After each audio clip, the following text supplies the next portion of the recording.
welcome to the third video and article on creating a choose your own adventure story, working with your kids to create a choose your own adventure story. This time, we're going to talk about the paths of the story. So there's a couple different ways to make these choose your own adventures. It kind of depends on what works for you, how your brain may operate, how your kids' brains may operate. You may have to try different ways until you get into the rhythm of something that works for you. But the first thing you got to do is come up with the basic story.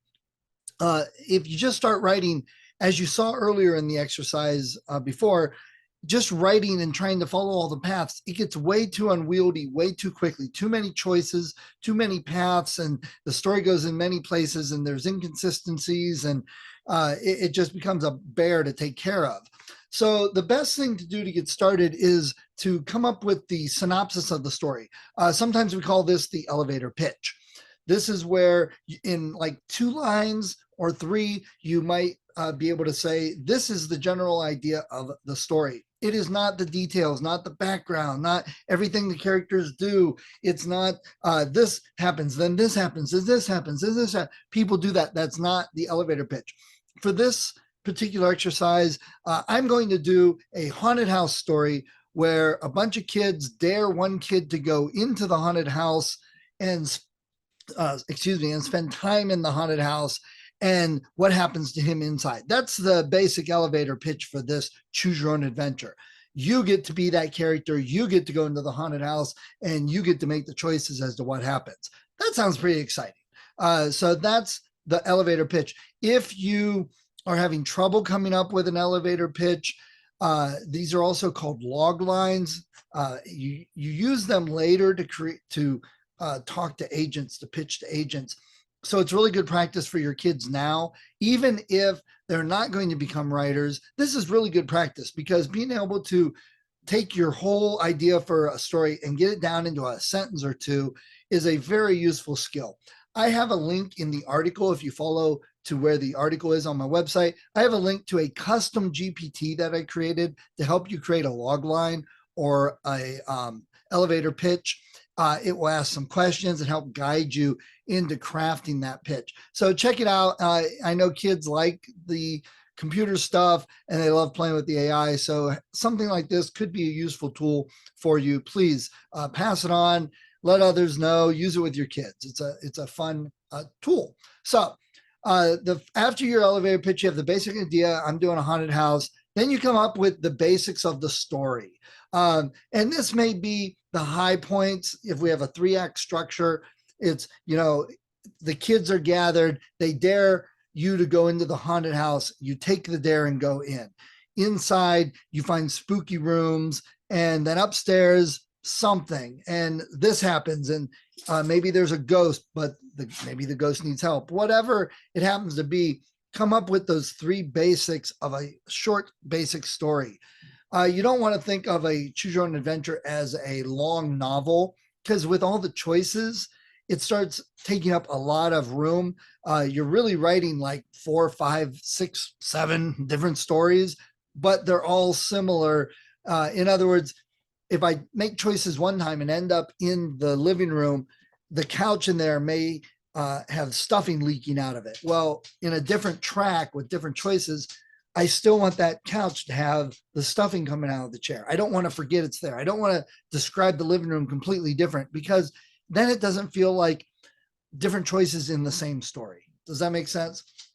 So I've got links in the article to some design documents, and these are taken from video games that could help with creating your choose your own adventure story, because they're very similar. They help you get the character, the setting, some of the background, and you can use these not only to create a choose your own adventure, but it's good practice for later with video games. So 2 methods to come up with these different choices and the paths. First is write out a complete short story, beginning to end, beginning, middle, end, the conflict, have things happen, the resolution, the whole short story complete. Then identify spots in that story that the reader, who is the hero, could make choices in. So right away, The first choice could be for the haunted house. Do they go in through the door or do they go around back and see if there's a window open or another door? These could be the first early choices. So in the story, I may have my character just go up to the door and open it, and he's scared and he goes in and all that. But with the choose your own adventure, I branch it off. Now they could choose to go around. So look for those spots in the short story that you could choose to branch it off and do something different. Now, what I did was I had a basic map of the haunted house first. And for this type of story, that's good because I can put all the rooms down and picture in my head the choices they're making. Like, are they going to go up the stairs or go into the living room? Are they going around the house? And I, in the map, have a back door. And it doesn't have to be anything fancy, just a basic sketch.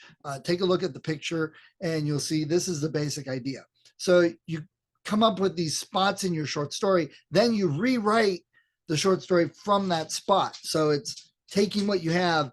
If you're in Word or some other word processor, document creator type thing, you can make a copy and at that point, literally rewrite the story. That's one way of doing it. The other way is using our cards like we did before. You create the branches, the map, and come up with your story. This way, a lot of people do like it, but it does get a little cumbersome, I believe, doing it. But it sometimes helps the kids picture it as a story, complete beginning to end. Even with the choices, you still want a story. The other way, and this could also be combined with number one, like I said, is to just create a map using our index cards and put the choices on there and lay it out in a flow. I'll show you a picture here, but it gets you to thinking of the choices, not writing the whole story, not coming up with the details and making it interesting, just the choices. Go to the front of the house or go around the house, make a choice. When you're inside, go up the steps or go in the living room, make a choice. And this helps picture the flow of the story. And you'll see very quickly how you keep adding choices and it keeps branching out. But then it's easy to visualize and picture this to write your story. And both of these are valid. You don't have to use one or the other. It could be a combination of both. So to do some research on this, I would recommend picking up some Choose Your Own Adventure books. Have the kids read a couple Choose Your Own Adventure books to get the idea. Man, when I was a kid, me and my buddies would trade these back and forth, and we read it seemed like a million times, even though when you look at it, there's only, like 8 endings. So there's limited choices. It just seems like endless possibilities. The great thing about the new versions of Choose Your Own Adventure is that on the back, they actually have a flowchart map like we're doing with our index cards. You can see they have dots for each page and you can see where it branches off. That's where the choices are. You can see right on the back of those how some of them just have a couple choices with longer story parts, but some of them have a lot more choices with lots more endings and how they sometimes come back together and things like that. So that's good study to see those, to read the book and follow it on the back. So check some of those out. Libraries have those nowadays. You can still get them online. They're at bookstores. So please go back to the other articles I've done leading up to this point.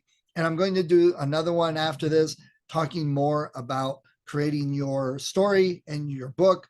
And later, I'm going to have a whole nother series on using Twine and turning this into an online game that the kids can play. So thanks for listening. Go check out the article, check out my website, lots of resources.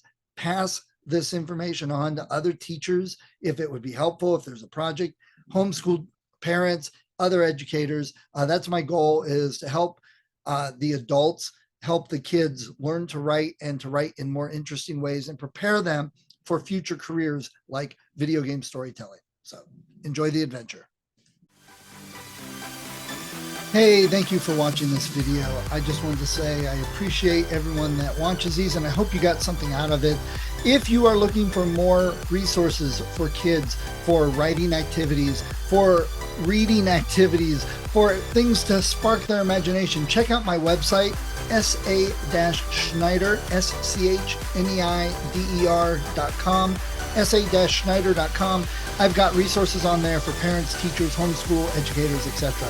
Study guides with all the stories. If you're looking for my new stories, they will be there, the new books, the series. If you are looking for this year's Christmas or Halloween specials, those will be there. It's all there for it. There's a lot going on the website, but I'm trying to make that something that people can go get resources to have fun activities for their kids, to spark their kids into writing, including my video game classes and information on those. So check it out, sa-schneider.com.